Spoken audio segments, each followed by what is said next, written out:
2 दिवसांमध्ये अंतिम निर्णय होऊ शकतो। मुंडेंवर होणारे सातत्याने आरोप आणि या आरोपांमुळे होणारी सरकारची बदनामी लक्षात घेता यावर 2 दिवसात निर्णय होऊ शकतो। सूत्रांकडून ही माहिती मिळते की मुख्यमंत्री देवेंद्र फडणवीस या संदर्भात पुढच्या 2 दिवसात निर्णय घेऊ शकतात। संतोष देशमुख हत्याकांड प्रकरणामध्ये वाल्मिकचा समावेश आणि चार्जशीटमध्ये करण्यात आलेल्या उल्लेखामुळे धनंजय मुंडे अडचणीत आले आहेत। वरिष्ठ सूत्रांनी ही माहिती दिली आहे की मुख्यमंत्री देवेंद्र फडणवीस हे या संदर्भात पुढच्या 2 दिवसांमध्ये कदाचित भूमिका स्पष्ट करू शकतात।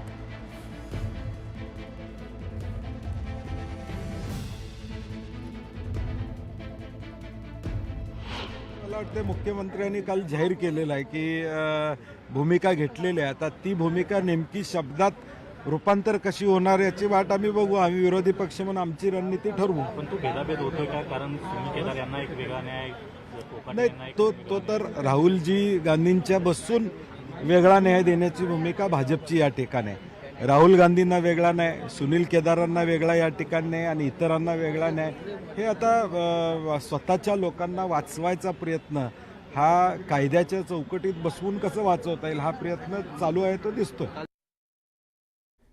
राज्य सरकारच्या चहापाना वेळच्या एका व्हिडिओची जोरदार चर्चा सुरू आहे। चहापाना वेळी अजित पवार आणि धनंजय मुंडे यांच्यात संवाद झाला नाही, त्यामुळे अजित पवारांनी धनंजय मुंडेंना टाळलं का अशी चर्चा राजकीय वर्तुळात सुरू आहे। काल म्हणजे अर्थसंकल्पीय अधिवेशनाच्या पूर्वसंध्येला आपण बघितलं तर चहापान विरोधकांसाठी आयोजित करण्यात आलेलं होतं।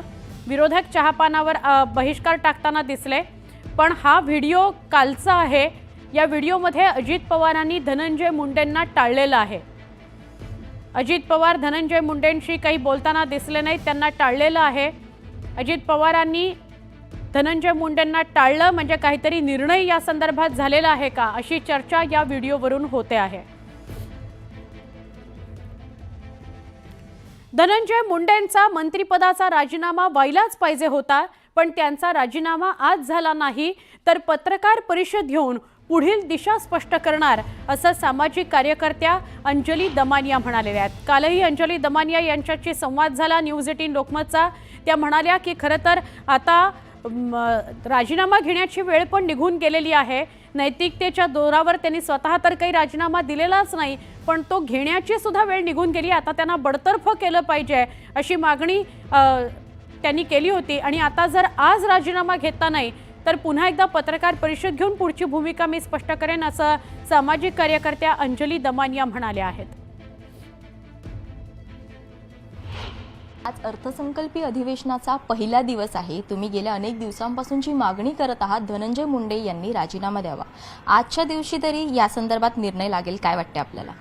नाही, आत्ताच्या घटकेला मला असं वाटतंय की आता राजकारणात गुन्हेगारीकरण इतकं वाढलंय, इतक्या मोठ्या प्रमाणात झालंय की अशांकडनं अशी आपण नैतिकतेची वगैरे अपेक्षा करणंच मुळात चुकीचं आहे कुठेतरी होतं। आणि उगाचच आपल्याला माझ्यासारख्या लोकांना वाटत होतं की नैतिकतेच्या आधारे निदान लाज वाटून राजीनामा तरी देतील, पण आता अशी परिस्थिती आहे, हे चार्जशीट आल्यापासून आपल्याला दिसतंय की अशांकडनं ना त्यांना बडतर्फ करायला हवं, त्यांच्याकडनं राजीनामा का मागावा की अशा कराडसारख्या व्यक्तीला ज्यांनी इतकी संघटनक म्हणजे टोळ्या चालवल्या आणि एवढी दहशत माजवली, तर अशा लोकांना बडतर्फ करायला हवं राजकारणातलं आणि त्यांच्या पक्षाने तसा निर्णय घ्यावा अशीच माझी गेले 2 दिवस मागणी आहे।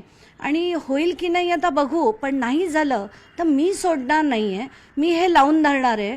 आज संध्याकाळी जर आज सकाळच्या दिवसात जर आला नाही, दुपारी 4 वाजता मी प्रेस कॉन्फरन्स घेणार आहे आणि माझी पुढची भूमिका सगळी स्पष्ट करणार आहे।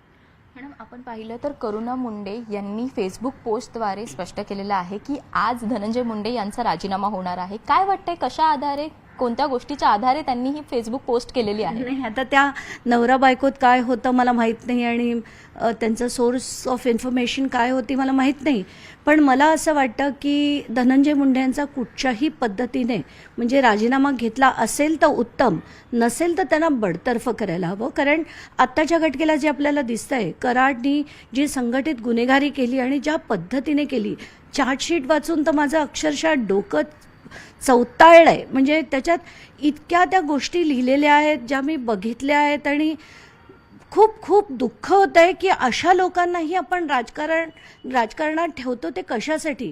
आणि ह्याच्यानंतर जर अजित पवारांनी आणि फडणवीसांनी त्यांना बडतर्फ केलं नाही तर मात्र आपल्याला काहीतरी खूप स्ट्रॉंग भूमिका घ्यायला लागणार आहे.